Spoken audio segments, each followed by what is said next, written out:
Okay, now let's talk about two-hand tapping. And for me, one of the easiest ways to get started in two-hand tapping is by playing chords. And a lot of bass players have fiddled around with learning some chords, and so I'm going to assume that you have learned some chords. We're going to start with a G minor chord. And I usually play the chords up in the second octave of the bass because I think they just sound better. So if I take this chord, to turn it into a two-hand tapping technique, I'll take my right hand and play the two highest notes of the chords. This allows me to bring the root note of the chord down an octave, 12 frets. Okay? So now we've spread it out and made it sound like a bass and maybe a guitar. So I can do the same thing with my C or any chord I learn. I just bring the bass note down an octave. So I'm going to take just these two chords. I have. If I move that up a whole step, and I can move it anywhere.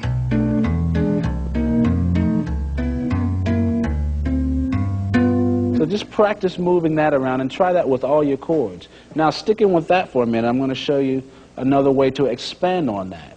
Okay? If I just apply a different rhythm to that, you can...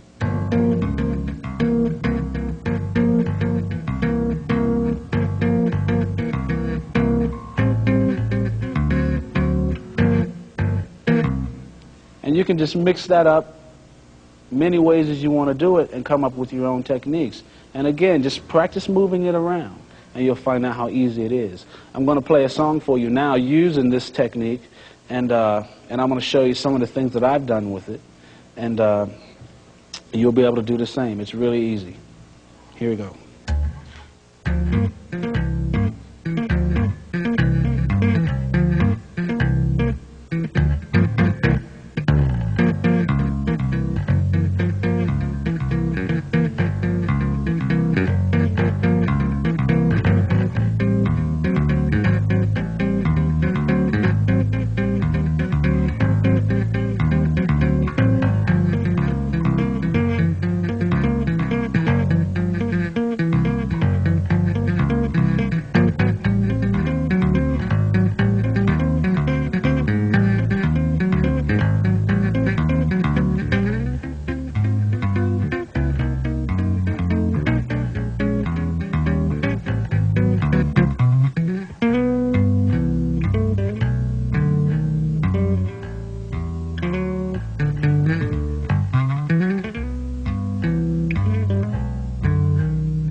Have fun.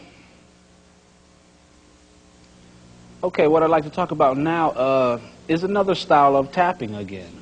And basically this is a more mellow style. And it's really easy again. And I always like to think of techniques as being easy, because then you have a head start at learning them. So basically this one will be mellow. And I'm going to do this one in the key of E. Now what I'm going to do is I'm just going to play a 1, 5, 9 out of my left hand, which is going to be the E on the 12th fret. And you have a B, and then you have an F sharp. Okay, so you get... Make sure you let each note ring so that you get a nice, beautiful chord. And then a half step up from this F sharp, I'm going to play the G sharp with my right finger. Okay, so once you learn that, take the whole pattern down to the next set of strings. Start on the A string. Okay, and once you get that easy, just play them back and forth, and it makes a nice, easy, but beautiful sounding song. Like,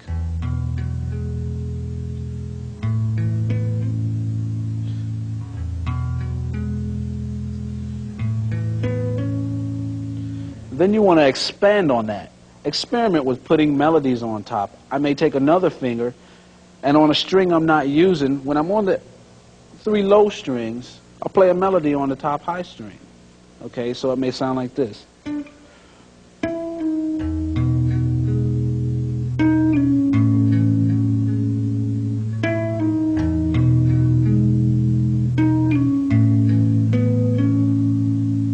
you'll see that when you're playing a melody on the high string, and then you play the chord on the high string, you have to lift the melody up. The more you practice, the more this will all make sense, and you'll see how easy it is. Again.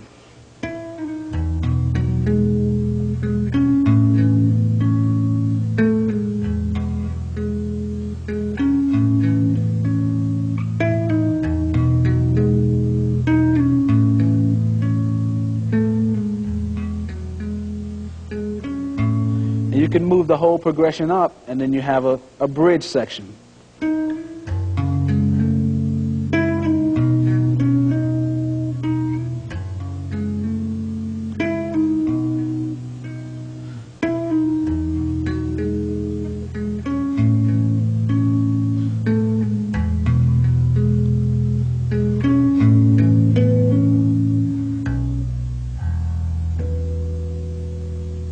See how easy it is?